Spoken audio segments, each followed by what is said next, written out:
Welcome to Wrenching and Writing TV. This is episode 10 in our writing series. Today, I'm going to start off reading in the King James Version. This video is going to be a little bit shorter today, about 8 minutes, I think. And we're going to do the King James. We're going to basically give the King James stance up to this point. So we're going to start back in Genesis 1:1 in the study notes. So, the Bible begins with the affirmation of God's existence and his creative activity. The opening verse is the summary statement introducing the 6 days of creation. The truth of this majestic verse was joyfully affirmed by poets in Psalm 102 and 25, the prophet in Leviticus 40 and 21, in the beginning, God. The Bible always assumes and never argues God's existence. Although everything else had a beginning, God has always been. Psalms 90 and 2. In the beginning, John 1 and 1 through 10, which stresses the work of Christ in creation, opens with the same phrase, God created. The Hebrew noun Elohim is plural, but the verb is singular, a normal usage in the OT when reference is to the one true God. This use of the plural expressed intensification rather than numbers and has been called the plural of majesty or of potentiality.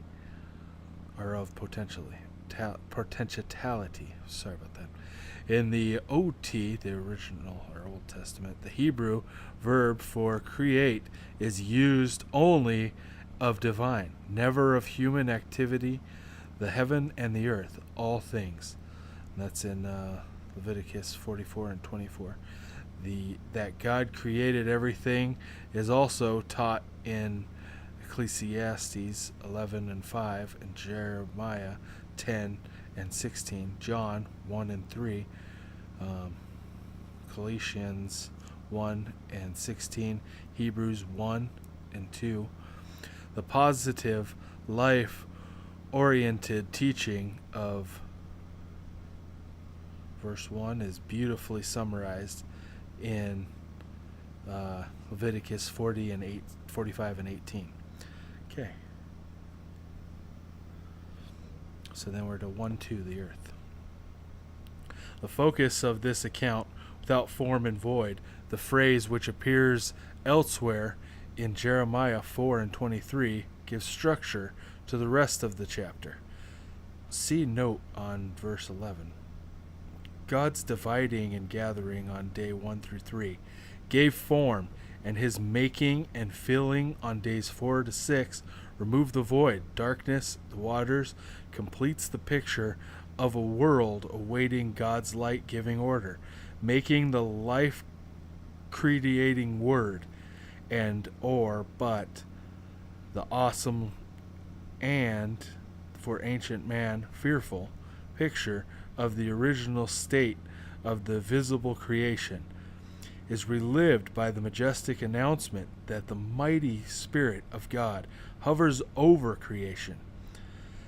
The announcement anticipates God's creative words that follow. Spirit of God. He was active in the creation, and his creative power continues today. See Job 33 and 4, Psalms 130. Moved upon, like a bird that provides for and protects its young. See Deuteronomy 32 and 11 and Leviticus 31 and 5. And we're going to 1:3. So God said, merely by speaking, God brought all these things into being. Psalms 33 and 6, 9 through 9. Then 148 and 5. Hebrews 11 and 3. Let there be light. God's first record, creative word called forth light in the midst of the primeval darkness. Light is necessary for making God's creative works visible and life possible. In the Old Testament, it is also symbolic of life and blessing. See Samuel 22 and 29. Job 30 and 20. 30 and 26, 33 and 30. Psalms 49 and 19, 56 and 13, 97 and 11, 112 and 4, and Leviticus 53 and 11, 58 and 8, 58 and 10, 59 and 9, 60 and 1, and 60 and 3. Okay, there we go. That's a lot there.